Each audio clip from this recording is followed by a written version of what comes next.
6월 21일 주일 예배 설교입니다. 오늘은 시편 78편에서 89편을 다룹니다. 다음 주에는 90편에서 103편을 다룰 예정이니 주중에 꼭 읽어오시기 바랍니다. 오늘은 78편 5절 자손에게 알리라를 제목으로 하여 설교하겠습니다. 오늘 12편의 시편 중 절반 6편을 아삽이 썼고 4편을 고라 자손이, 다윗과 에단이 각각 한 편씩을 썼습니다. 오늘은 특히 이스라엘 역사에 대한 시가 많습니다. 그래서 이스라엘 역사와 또 성전과 나라의 파괴를 중심으로 설교하겠습니다. 총 12편의 시편의 처음인 78편과 마지막인 89편이 다르기도 하고 또 공통점이 있기도 합니다. 공통점이 있다면 이스라엘 역사를 기술한다는 것입니다. 하나님이 이스라엘을 택하셔서 그들을 다루는 과정이 바로 두 시편에 나와 있습니다.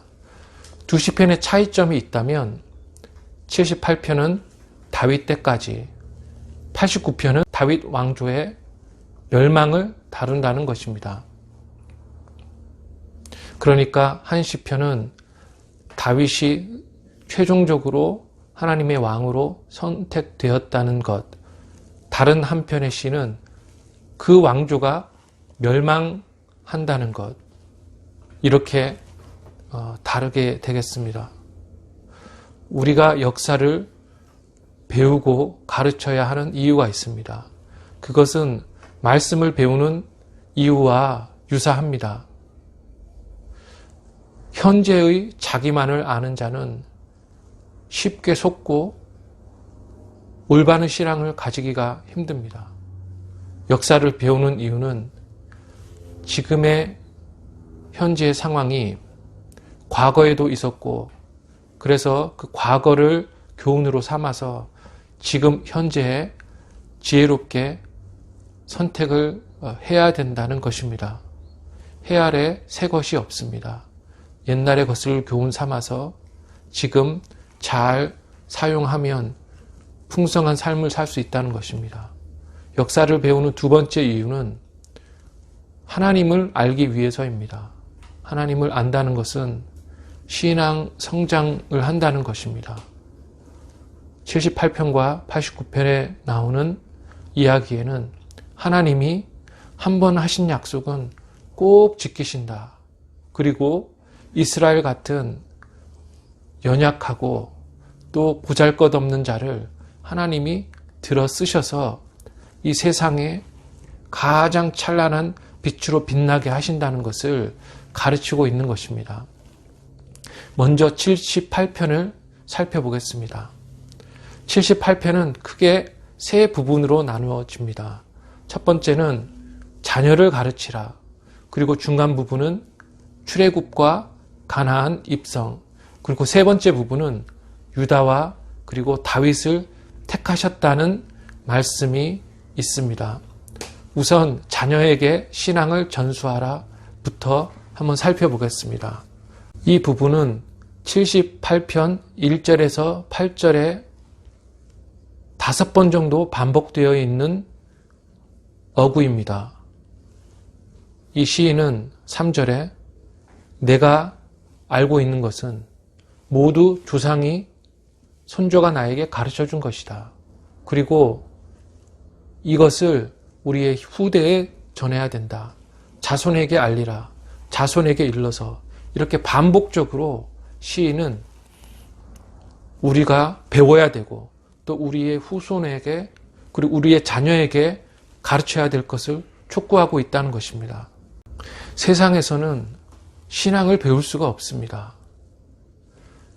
진정으로 우리에게 중요한 것은 학교에서도 배울 수가 없고 다른 종교에서도 배울 수가 없고 TV에서도 배울 수가 없고 영화에서도 배울 수가 없습니다. 신문에서도 배울 수가 없고 그 어디서도 신앙에 대한 것을 세상에서 배울 수가 없습니다.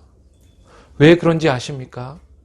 세상의 목적은 교회를 무너뜨리는 것입니다. 그래서 우리는 우리의 신앙을 지키고 우리의 삶의 터전을 지키기 위해서 최선을 다해 말씀을 배워야 하고 또 그 배운 것을 우리의 자녀에게 가르쳐야 하는 것입니다. 자녀가 나이가 들어 더 이상 가르칠 수 없다면 구역원에게 가르치고 또 전도하고 전도해서 새신자에게 가르쳐야 되는 것입니다. 왜 가르쳐야 되는지 3가지 이유를 말씀드리겠습니다. 첫 번째는 신앙은 혼자 스스로 깨닫기가 매우 어렵다는 것입니다. 혼자 성경을 보는 사람이 심오한 진리를 즉시 깨달을 수도 있지만 오히려 거꾸로 이상한 표현이나 사상에 빠지기가 쉽습니다. 하나님은 신앙을 전수하는 이것을 혼자 깨닫게 하지 않으시고 항상 신앙을 전수하는 방법으로 이 신앙이 전해지게 하셨습니다. 그래서 교회에 목회자가 있고 교역자가 있고 그리고 교사가 있는 것인데, 그러나 목회자나 교역자나 교사보다 부모가 자녀를 가르치는 것이 더 중요하고 효과적인 것이고 또 부모에게도 좋은 것입니다. 세상에서 하나님의 뜻을 받드는 것보다 가정에서의 이러한 가르치는 소명이 덜 중요하지 않습니다. 왜 가르쳐야 됩니까? 우리의 아이들은 불합리한 열등감에 빠지기가 쉽고 또는 이상한 자만감에 빠지기가 쉽습니다. 우리는 하나님의 형상이다 라는 말로 아이들을 위로할 필요가 있고, 하나님 외에는 이 세상을 올바로 알 수가 없다라고 자만감을 또한 꺾어줘야 되기도 합니다. 또 아이들이 살다가 장애물에 부딪히면 좌절하고 포기합니다. 그러면 그 장애물 아무것도 아니다 말을 해줘야 됩니다. 또 방향을 이상하게 잡아서 거꾸로 갈 때는 그 방향은 잘못된 것이다 라고 말을 해줘야죠. 그 중에 하나가 뭘까요? 바로 겉사람과 속사람의 이 중요성을 오해한다는 것입니다. 다 겉의 멋과 아름다움을 추구하는 세상에서 진정으로 아름다운 것은 이 속사람이다. 이런 것을 가르쳐 주어야 되는 것입니다. 그것을 가르쳐 주려면 올바른 신앙을 가져야 합니다. 이 세상에서 한 인간이 정말 잘 살기 위해서는 올바른 신앙을 가져야 열등감이나 자만감이나 또 장애물을 만날 때 올바로 처신하고 방향을 올바로 잡고 또 속사람의 이런 신경을 쓰는 것입니다. 둘째로 자녀를 가르쳐야 되는 이유는 세상의 자녀를 잃지 않기 위해서입니다. 78편 8절을 보면 그 심령이 하나님께 충성하지 아니하는 세대와 같이 되지 아니하게 하려 하심이로다. 세상에 우리 자녀를 잃지 않기 위해서입니다. 세상에 우리 자녀를 맡기면 세상 사람이 되어버립니다. 그러므로 말씀을 자녀에게 가르치고 신앙을 가르쳐야 하는 것입니다. 자녀를 가르치기 위해서는 내가 성경을 알아야 됩니다. 내가 모르니까 못 가르치는 것이고 이상한 변명으로 교회가 다 알아서 하겠지, 세상이 알아서 하겠지 라는 그러한 안일함에 빠지는 것입니다. 세 번째, 자녀를 가르쳐야 되는 이유는 세상이 교회를 무너뜨리려 하고 있기 때문입니다. 시편 83편 12절에 보면 이 이방이 연합하여서 하나님의 목장을 취하자 한다고 합니다. 세상이 누구입니까? 그 83편에 보면 에돔과 이스마엘인과 모압과 하가림과 그발과 암몬과 아말렉과 블레셋과 두로와 아수르라고 말을 합니다. 동쪽에 각종 이방인들, 서쪽 아래쪽에 각종 이방인들, 그리고 남쪽에 이방인들, 북쪽에 이방인들, 이 모든 이방인들이 이스라엘을 치려한다는 것입니다. 침략의 나라가, 교회가 무너져서는 안 되기 때문입니다. 그들의 무기가 무엇입니까? 그들의 무기는 허상과 거짓으로 포장된 논리와 이론입니다. 세상이 가르치는 모든 것은 거짓이고 또 비성경적인 것입니다. 여러분, 영화나 텔레비나 요즘에 나오는 이 대법원 판결들을 보십시오. 그것들이 성경적이라고 할 수가 있습니까? 모두 비성경적입니다. 우리가 사방으로의 공격에 노출하여서 이 나라가 지금 무너지게 생겼습니다. 그들은 왜 쳐들어올까요? 두 번째 이유는 시편 2편 3절에 보면 우리가 그들의 맨 것을 끊고 그의 결박을 벗어버리자 하는도다. 여기서 우리는 이 이방의 연합을 말합니다. 하나님이 그들에게 이 무거운 짐을 지게 하셨다는 것입니다. 그러므로 이 하나님과 그의 기름 부음 받은 자를 쳐서 우리가 해방을 누리자라고 말을 하는 것입니다. 하나님을 믿는 나라에는 기본적으로 풍성함과 자유와 평화가 있습니다. 그것을 빼앗으려고 쳐들어오는 것입니다. 그들의 무기는 허상과 거짓입니다. 아름답지도 않은 헛된 것으로 쳐들어오는데, 그래서 우리의 무기는 진리의 검인 것입니다. 알아야 합니다. 성경에 대해서 알아야 이 싸움을 이길 수가 있습니다. 나에 대해서, 신앙에 대해서, 인간에 대해서, 사회에 대해서, 세상에 대해서, 우주에 대해서, 하나님에 대해서 아는 이 진리로 세상을 이길 수가 있는 것입니다. 78편의 두 번째 부분은 긴 부분인데 간단히 말하면 출애굽과 가나안 입성입니다. 13절, 15절을 보면 바다를 가르고 그 사이를 지나가게 하셨다. 홍수 사건을 이야기합니다. 15절은 광야에서 반석을 쪼개시고 이스라엘 백성을 광야에서 물을 먹이신 그러한 장면입니다. 52절에 보면 광야에서 양떼같이 지도하셨다라고 되어 있습니다. 그런데 이 이스라엘 백성을 하나님은 버리시는 장면이 60절에 나옵니다. 하나님은 실로의 성막을 떠나셨다라고 합니다. 불순종과 배반과 우상숭배, 그것들로 찌들어진 북이스라엘을 떠나시고 그 대신 68절에 보면 유다 지파와 그리고 그 사랑하시는 시온산을 택하셨다라고 되어 있고, 그래서 남유다를 택하셨던 그 사건이 기록되어 있습니다. 이 출애굽과 그리고 광야 사건을 통해서 하나님이 우리에게 알기를 바라는 것은 바로 하나님의 능력과 하나님의 신실하심, 그리고 하나님의 인자하심을 우리가 올바로 알아야 된다는 것입니다. 78편의 세 번째 부분은 다윗을 택하셨다는 것입니다. 70절에 보면 다윗을 택하시되 라고 되어 있습니다. 다윗은 소년 때부터 아주 성실한 목동이었습니다.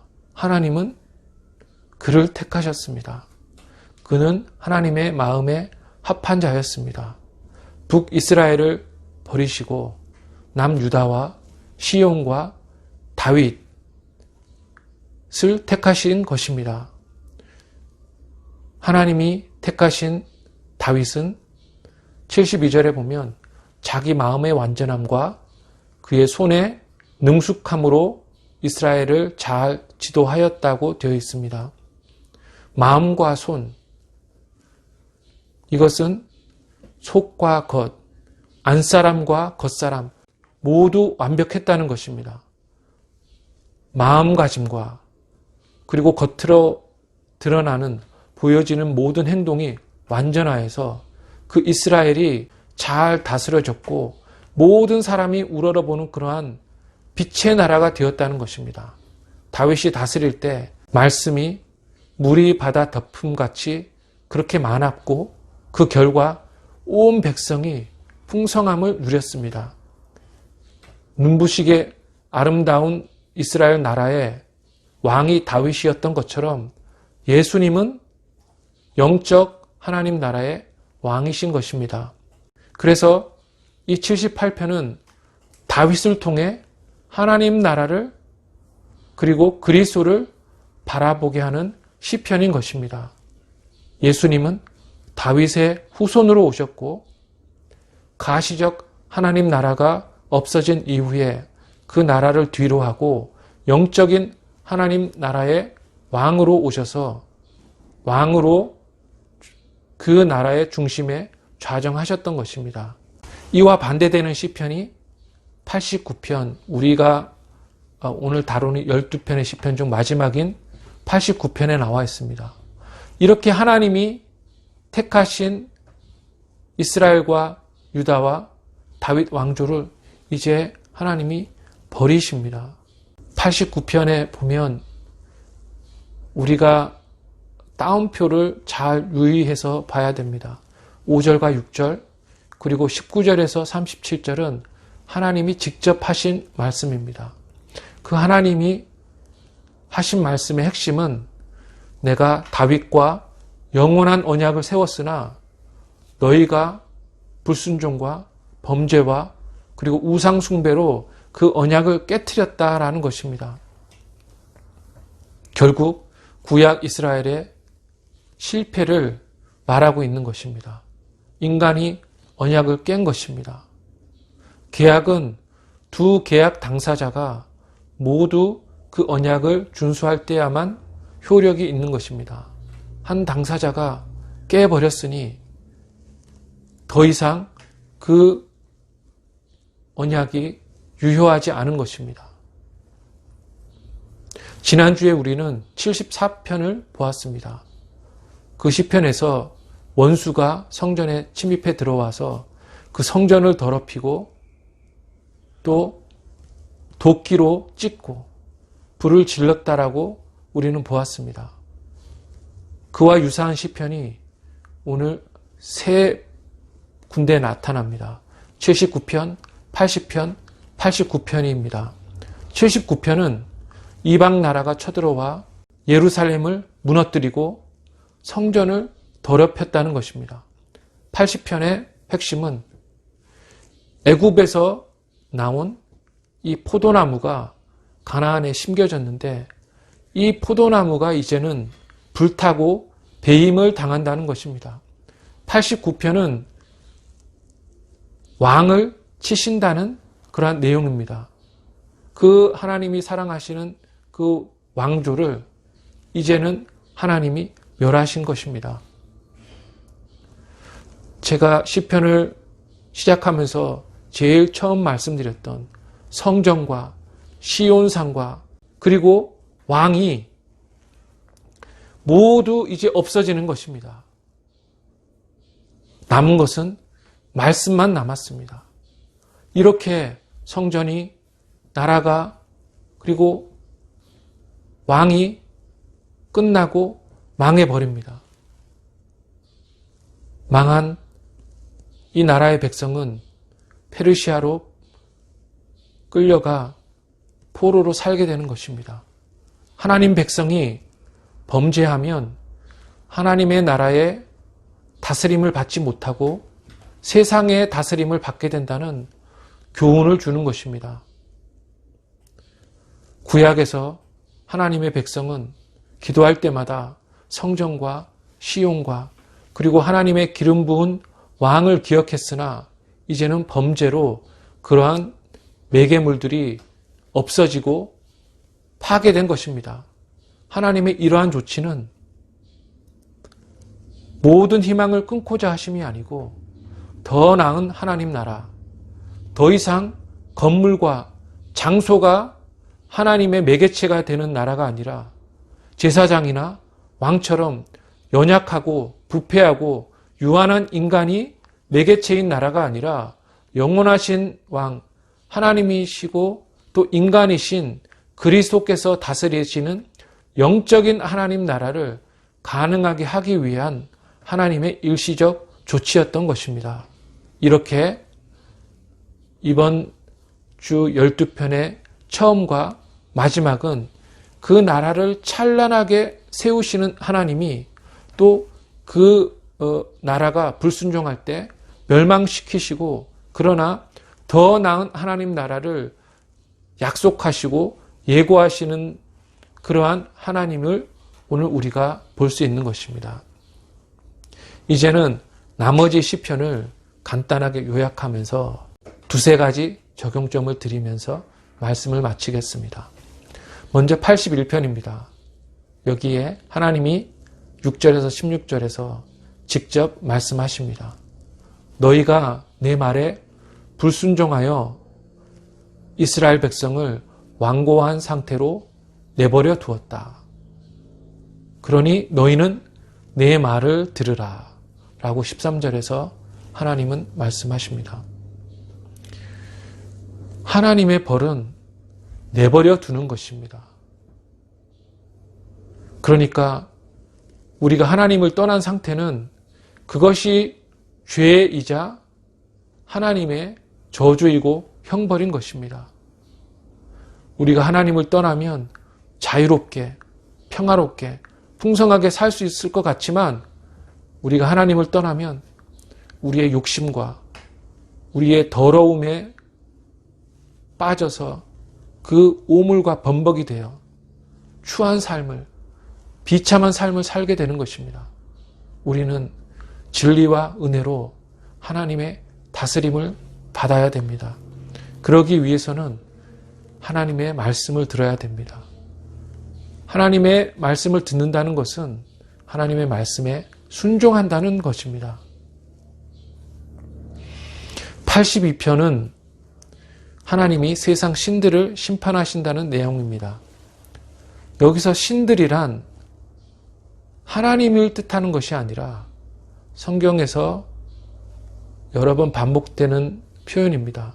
바로 재판장들, 세상 주관자들을 말을 합니다. 하나님이 세상 재판장들에게 너희는 내가 너희들에게 맡긴 그러한 백성을 공의롭게, 정의롭게 심판하여야 한다. 그렇지 않으면 내가 너희를 심판할 것이라고 하나님은 말씀하십니다. 맨 마지막 절에 하나님이 그 이유를 말씀하십니다. 온 모든 세상 나라는 나의 것이다. 모든 나라가 주의 소유이기 때문에 하나님은 그들을 심판하실 권리가 있으신 것입니다. 84편입니다. 성전 사모 시입니다. 시인은 성전을 사모하는 마음을 아름답게 노래하고 있습니다. 여기서 참새와 제비에 대해서 언급합니다. 성경에서 비둘기, 참새, 올빼미 이런 동물들은 가련하고 연약한 그리고 미천한 그러한 생명을 말을 하는 것입니다. 참새도 성전에서 자리가 있다는 것입니다. 빈부귀천을 막론하고 하나님은 거절하시는 인간이 없습니다. 모든 사람을 하나님은 받아들이십니다. 거기에 유명한 표현이 나옵니다. 시온의 대로가 마음에 있는 사람에 대해서 말을 합니다. 시온의 대로라는 것은 내가 지금 살고 있는 여기와 그 성전 사이에 큰 길이 있어서 즉시 갈 수 있는, 빨리 갈 수 있는 그러한 길을 말을 합니다. 그것이 마음에 있다는 것입니다. 눈물 골짜기를 지나도 내 마음속에 시온으로 향한 대로가 있어서 언제나 하나님을 만나는 그러한 마음의 상태를 말을 합니다. 하나님은 마음에 계시고 우리의 신앙은 이 건물인 성전이나 교회에 관한 것이 아니라 우리의 마음에 관한 것입니다. 하나님이 우리에게 오시니까 그것이 성전인 것입니다. 85편은 하나님 분노를 거두어 주십시오. 하나님은 죄를 사하시는 하나님이십니다. 라고 노래하면서 또한 성경에서 아주 유명한 표현이 나옵니다. 10절에 보면 인애와 진리가 같이 만나고 의와 화평이 서로 입맞추었으며 라고 말합니다. 인애와 진리, 의와 화평은 함께 있기가 불가능한 것들입니다. 인애가 있는 곳에서 진리가 없고 진리가 있는 곳에서 인애가 없는 것이 아주 일반적입니다. 사랑과 공의가 동시에 있는 곳, 그것이 바로 십자가인 것입니다. 하나님 안에서가 아니면 인애와 진리가 만날 수가 없는 것입니다. 그 다음 표현도 아주 아름답습니다. 진리는 땅에서 솟아나고 의는 하늘에서 굽어보도다. 너무나 아름다운 표현인데 이 구절에 대한 만족할 만한 해설을 제가 본 적이 없습니다. 진리와 의가 온 땅에 가득하지만 의가 하늘에서 굽어본다는 것은 이 의라는 것은 본성적으로 인간에게 전혀 없는 것이라는 것입니다. 의는 하늘에서 선물로 하나님이 내려주시는 것입니다. 13절에도 의가 주의 앞에 앞서가며 주의 길을 닦으리로다 라고 합니다. 하나님은 먼저 말씀하시고 후에 이루시는 분이십니다. 말씀도 없이 내가 잘못했다 라고 정죄하지 않으십니다. 말씀을 듣고 또 말씀하신 후에 아주 오래 참으신 후에 벌을 가하시는 것입니다. 86편으로 넘어가 보겠습니다. 하나님은 용서하시기를 기뻐하신다라고 되어 있습니다. 하나님은 우리를 벌할 때 만족을 느끼시는 분이 아니라 우리를 용서하실 때 하나님 자신이 가장 기뻐하신다는 것입니다. 우리가 죄를 고백하면 하나님은 기꺼이 용서할 준비가 되어 있으신 분이십니다. 마치 어린 아이가 잘못을 고백할 때 부모가 그렇게 기쁜 것과 마찬가지인 것입니다. 86편 중반에 주의 도를 내게 가르치소서라고 말합니다. 자식에게 가르치기 전에 내가 먼저 배워야 한다는 것입니다. 하나님 가르쳐 주십시오. 우리 모두 하나님께 이렇게 기도해야 합니다. 87편은 이방인들이 시온에 대해 말하는 이런 고백을 기록하고 있습니다. 거기에 이방인들이 이렇게 고백을 3번 합니다. 내가 거기서 났다. 거기라는 것은 시온입니다. 내가 시온에 났다고 이방인들이 말을 하는 것입니다. 하나님은 이스라엘을 제사장 나라로 삼으셨습니다. 그리고 이 제사장 나라를 통해서 모든 이방이 하나님께로 나아오게 하신 것입니다. 그래서 났다는 표현은 오늘 내가 하나님 백성이 되었다 라고 말을 하는 것입니다.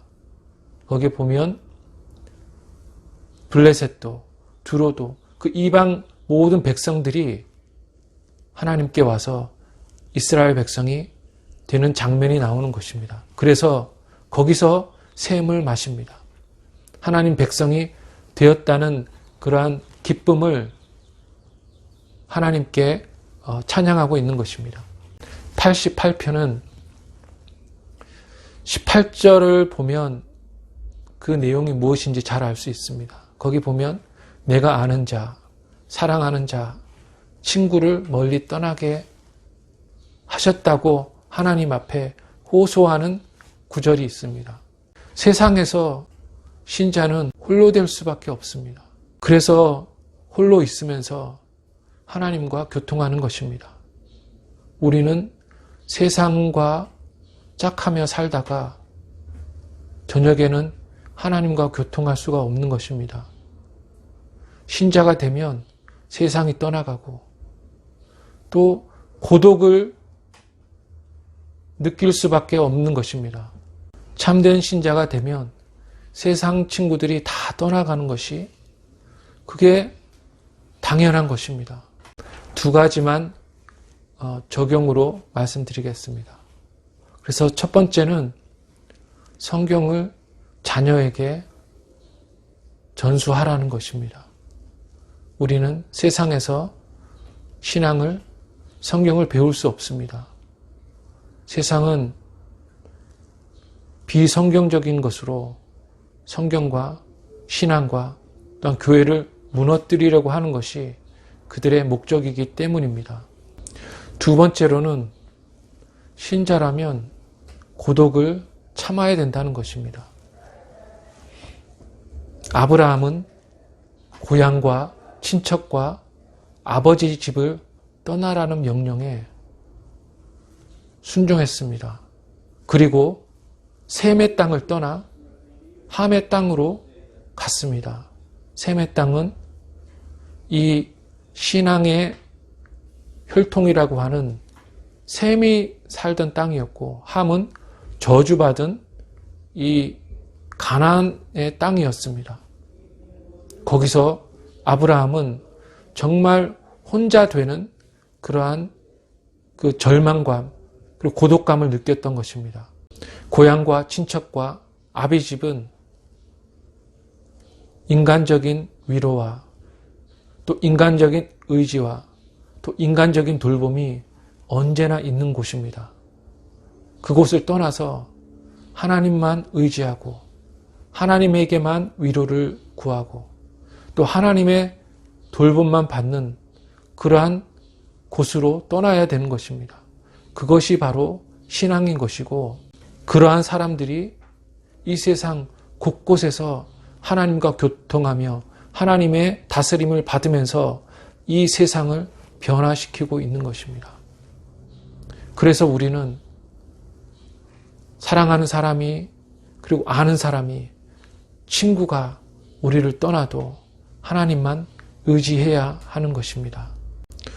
오는 한 주간도 말씀을 묵상하고 연구하고 깨달아서 그것을 자녀에게 가르치고 또한 세상에서 신자로서 살아가며 당하는 모든 고난 중에도 하나님만을 의지하여 그가 주시는 평안과 다스리심을 받는 한 주가 되기를 주님의 이름으로 축원합니다.